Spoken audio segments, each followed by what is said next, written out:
내가 산을 향하여 눈을 들리라. 나의 도움이 어디서 올꼬? 나의 도움은 천지를 지으신 여호와에게서로다. 이 새벽을 우리 깨우시는 우리의 하나님이 영원히 우리를 지켜주실 줄 믿고 이 새벽 예배를 인도해 주실 줄 믿습니다. 찬송가 595장 하시겠습니다.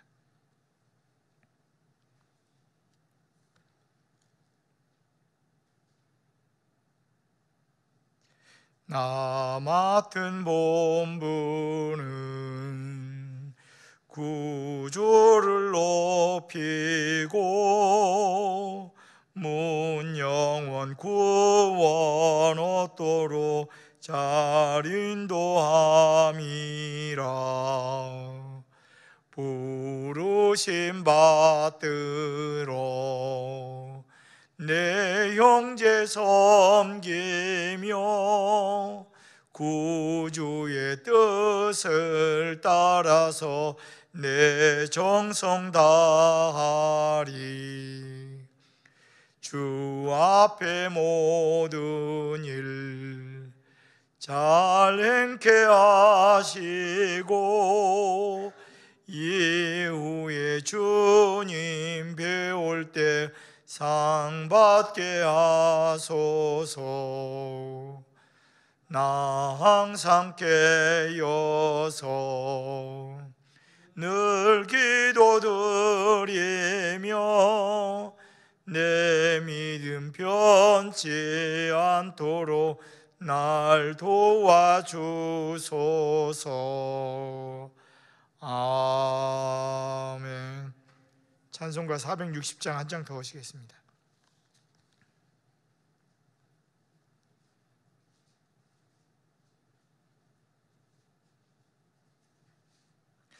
뜻없이 무릎 꿇는 그 복종 아니요 운명에 맡겨 사는 그 생활 아니라. 우리의 믿음 치솟아 독수리 날듯이 주 뜻이 이루어지이다 외치며 사나니. 약한 자 힘 주시고 강한 자 바르게 처한 자 정케 함이 주님의 뜻이라. 해 아래 압박 있는 곳 주 거기 계셔서 그 팔로 막아 주시어 정의 사나니. 아멘.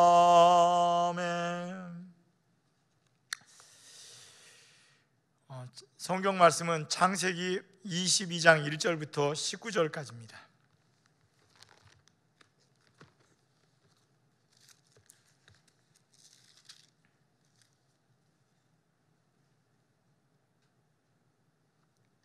(22장 1절부터 19절까지) 서로 교독하시고 마지막 19절은 서로 합독하시겠습니다.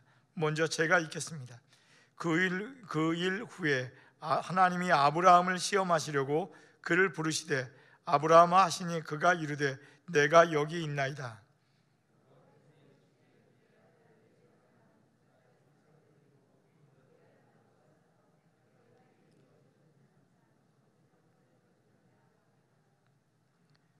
아브라함이 아침에 일찍이 일어나 나귀의 안장을 지우고 두 정과 그의 아들 이삭을 데리고 번제에 쓸 나무를 쪼개어 가지고 떠나 하나님이 자기에게 일러주신 곳으로 가더니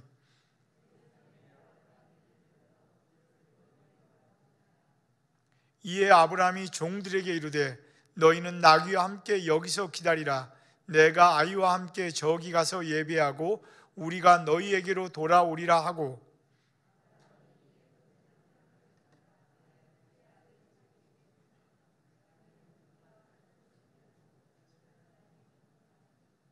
이삭이 그 아버지 아브라함에게 말하여 이르되 내 아버지여 하니 그가 이르되 내 아들아 내가 여기 있노라. 이삭이 이르되 불과 나무는 있거니와 번제할 어린 양은 어디 있나이까?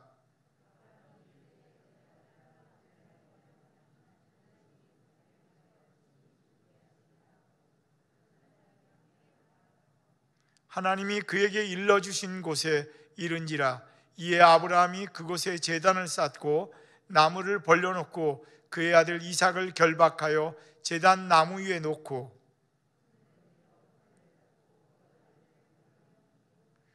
여호와의 사자가 하늘에서부터 그를 불러 이르시되 아브라함아 아브라함아 하시는지라. 아브라함이 이르되 내가 여기 있나이다 하매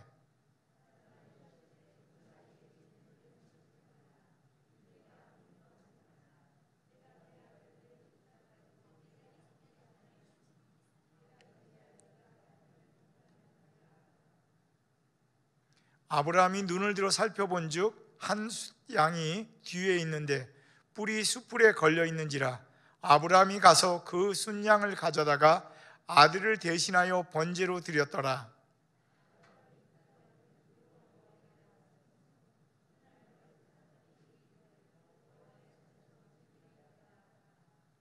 여호와의 사자가 하늘에서부터 두 번째 아브라함을 불러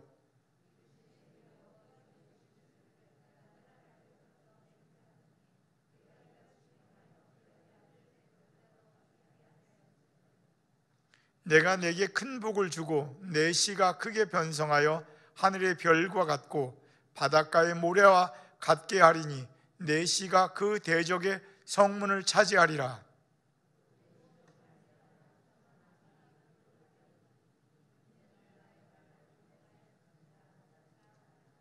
다 같이 읽겠습니다. 이에 아브라함이 그의 종인들에게 들어가서 함께 떠나 브엘세바에 이르러 거기 거주하였더라. 아멘.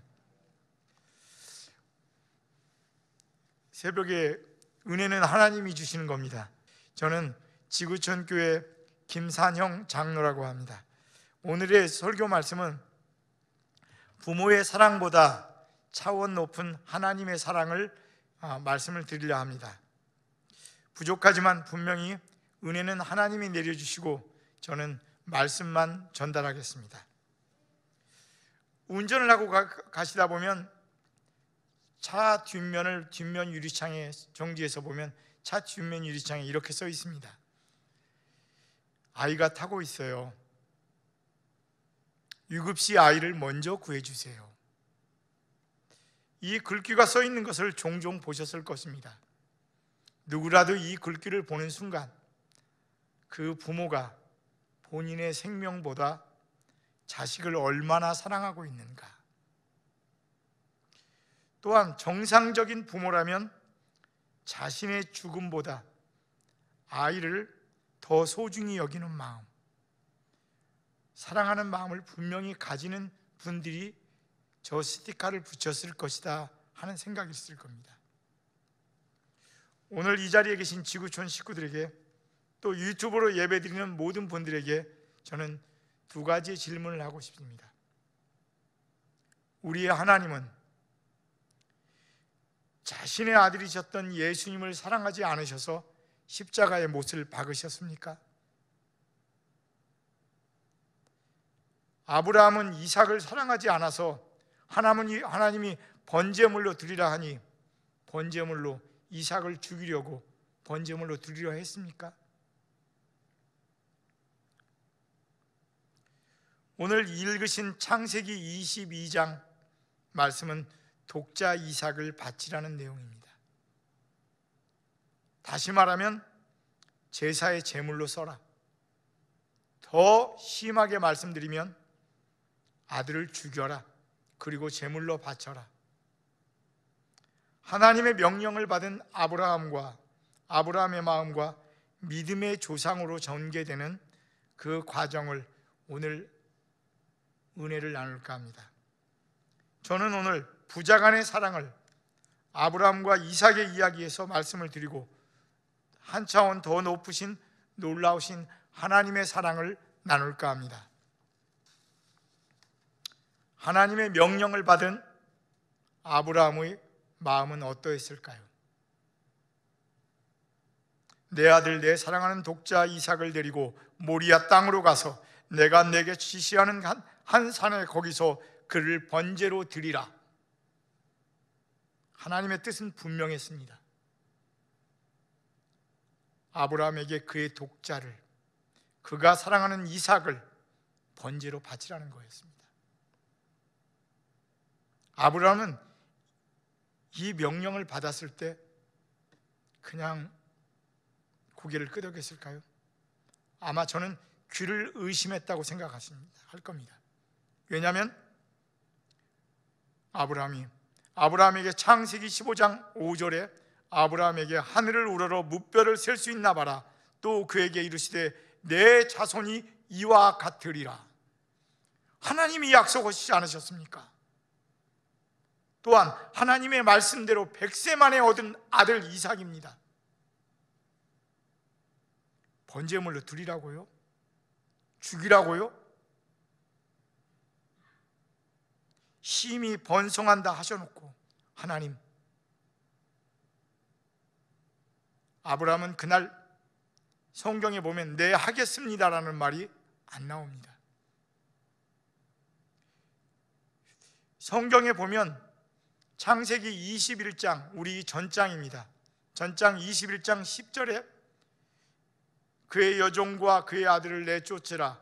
그의 이 종의 아들은 내 아들의 이삭과 함께 기업을 얻지 못함으로 하면서 여종과 아들을 내쫓으라 합니다.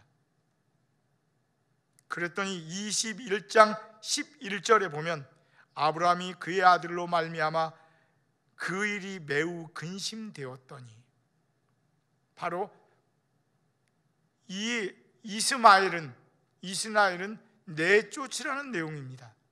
근데 이삭은 죽이라는 내용입니다. 매우 근심했는데, 이스마엘처럼 쫓아낸다면 그래도 근심되었는데 죽이라는 하나님의 명령에 얼마나 근심되었을까요? 그날 저녁 아브라함은 편히 잠을 잤을까요? 사라에게 뭐라고 해야 하나? 이삭이 반항한다면, 그러지는 않겠지만 이삭이 반항한다면, 또 번제에 준비할 물건은 무엇을 준비해야 하는지, 아들을 죽인 아버지라는 낙인은 어떻게 내가 해야 하는가? 셀 수 없는 깊은 생각에 잠겨 한숨을 내쉬었을 겁니다. 아브라함의 마음입니다.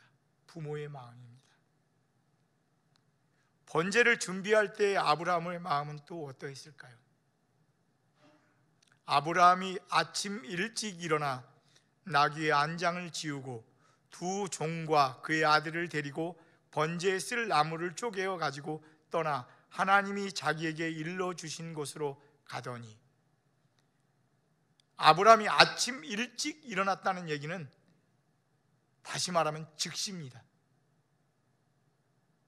대답은 즉시 못했고 근심이 많았지만 하나님의 행동에 대해서 즉시했다는 내용입니다. 번제에 쓸 나무를 쪼개어 했다는 얘기는 번제의 물건뿐만 아니라, 번제의 물건이 나무뿐만 아니라 칼, 그 당시의 제사는 각을 뜨는 겁니다. 각을 뜬다는 얘기는 우리가 회를 뜰 때 각을 뜬다고 얘기합니다. 또한 부싯돌, 밧줄 등등 여러 가지가 있겠죠. 이것을 준비하는 아브라함의 마음은 어떠했을까요? 3일길을 가는 동안 이삭을 바라보는 아브라함의 마음은 또 어땠을까요? 3일길을 간다고, 제3일에 아브라함이 눈을 들어 그곳을 멀리 본지라. 이삭이 번제에 필요한 나무를 지고 가는 그 뒷모습을 바라보는 아브라함의 그 고통이야말로 죽음보다 더한 고통이었을 겁니다. 그러면 우리의 하나님은 자기의 독생자 예수 그리스도를 십자가를 메고 골고다로 올라가는 그 모습을 보면서 하나님의 말씀은, 하나님의 마음은 어떠했을까요? 성경에는 이전에 이삭과 아브라함이 같이 동행하는, 번제를 드리고 나가는 그런 내용은 하나도 안 나옵니다. 그리고 둘만의 여행 또한 안 나옵니다. 그런데 그러면 이삭과 아브라함이 갔다면 이삭은 어떻겠습니까? 신이 났겠죠. 아버지가 드디어 나를 인정하는구나, 번제를 드리러 가는구나, 하나님께 나를 말씀드리러 가는구나 하는 기쁨에 신이 났겠지만, 그 뒷모습을 바라보는 아브라함은 어떠했을까요? 오늘 우리는 아브라함과 이삭의 하나님 앞에 범죄로 드리는 사건 속에서 부모의 마음을 세 가지로 보았습니다. 하나님의 명령을 받았을 때, 또한 출발 전 번제를 준비했을 때, 그리고 3일 길을 갈 때, 부모된 아브라함의 마음을 생각하며 피조물인 우리 아들인 이삭을 살려주신 하나님의 사랑을 다시 한번 볼 수 있습니다. 마태복음 26장 39절에 아버지여 만일 할만하시거든 이 잔을 내게서 지나가게 하옵소서. 우리 하나님은 하나뿐인 독생자 예수 그리스도의 기도를 들으시고도 오늘 이 자리에 계신 우리 지구촌 교회 성도님들을 위하여, 오늘 우리의 모든 예수님을 믿는 모든 사람들을 위하여 십자가를 지도록 허락하셨습니다. 그대로 계셨습니다. 부모된 마음으로 십자가에 못 박혀 고통받고 있는 아들을 보고 있을 때 얼마나 고통스럽다고 생각하십니까? 후에 이삭을 바치려던 이 모리아 산은 예루살렘 솔로몬 성전이 세워집니다. 역대하 3장 1절에 보면 솔로몬이 예루살렘 모리아 산에 여호와의 전을 건축을 시작하더니, 놀랍지 않으십니까? 성전이 세워지기 전에 헌신, 영적인 기초가 있었다는 것. 오늘 지구촌 교회가 34년의 세월이 흘러와서 여기까지 왔던 것이 그냥 우연은 아니었을 겁니다. 바로 수없는 목회자들과 우리 지구촌 식구들의, 성도님들의 기도와 헌신이 있었기 때문에 지구촌 교회는 지금 이 자리에 세워진 것입니다. 이제 저는 말씀을 마치려고 합니다. 우리를 사랑하시고 독생자 예수 그리스도를 우리에게 내어주신, 십자가에 내어주신 차원 높으신 하나님의 사랑을 이 새벽에 다시 한번 경험하는 우리 성도님들이 되게 하시고, 또한 2022년 우리 교회의 표어와 같이 행복한 영성으로 살아가자는, 행복한 영성의 주인공들이 우리 모든 식구들이 되기를 간절히 기원드리겠습니다. 반드시 하나님은 아브라함에게 축복하신 그 축복을 우리에게도 반드시 허락하실 줄 믿고 기도하겠습니다. 감사합니다. 기도하시겠습니다. 오늘 이른 새벽부터 부모의 사랑보다 차원 높으신 하나님의 사랑을 가지고 말씀을 나누었습니다. 우리로 하나님의 사랑을 본받아 교회를 사랑하고 이웃을 사랑하며 가족을 사랑하게 하여 주시옵소서. 주님, 이 모든 사랑이 하나님으로부터 시작됨을 알고 우리는 모든 곳, 우리가 가는 곳마다 사랑을 나누게 하여 주시옵소서. 또한 이 새벽에 우리의 기도의 제목을 들어주셔서 기도의 제목마다 열매를 맺게 하여 주시옵고 하나님의 축복이 함께하여 있게 하여 주시옵소서. 주님, 러시아에서 선교하시는 시국에서 선교하시는 박천성 선교사님을 위해 기도합니다. 선교사의 가정이 날마다 성령이 충만하여 주님의 권세만을 의지하도록 하게 하여 주시옵고 하나님께서 만남의 축복을 허락하셔서 예비된 영혼들을 제자로 세워가도록 하여 주시옵소서. 또한 소수민족들에게 주님의 복음이 전파되도록 하게 하여 주시옵소서. 인도네시아에서 수고하시는 선교사님 서성목 선교사님을 위해 기도합니다. 코로나로 어려움을 겪는 모든 분들이 하나님의 은혜로 잘 이겨내고 이 땅의 예배가 회복되도록 하여 주시옵소서. 제2의 도서관이 리모델링이 순적하게 진행되게 하시고 도서관을 통해 복음이 전해지도록 하게 하여 주시옵소서. 빈민지역의 사역에 주의 은혜로 식료품과 복음이 같이 전해지도록 하게 하여 주시옵소서. 주님, 오늘 시간 헌금을 드린 이후에 하나님께서 함께하여 주시고 축복하여 주시옵고 마음을 드리는 우리 지구촌 교회 모든 식구들에게도 은혜를 허락하여 주시옵소서. 예수님의 이름으로 기도드립니다. 아멘. 주기도문 하시겠습니다. 하늘에 계신 우리 아버지, 아버지의 이름을 거룩하게 하시며 아버지의 나라가 오게 하시며 아버지의 뜻이 하늘에서와 같이 땅에서도 이루어지게 하소서. 오늘 우리에게 일용할 양식을 주시고 우리가 우리에게 잘못한 사람을 용서하여 준 것 같이 우리 죄를 용서하여 주시고 우리를 시험에 빠지지 않게 하시고 악에서 구하소서. 나라와 권능과 영광이 영원히 아버지의 것입니다. 아멘. 자유롭게 기도하시고 강단 앞에 나와 기도하실 분은 강단으로 나오셔서 기도하시겠습니다.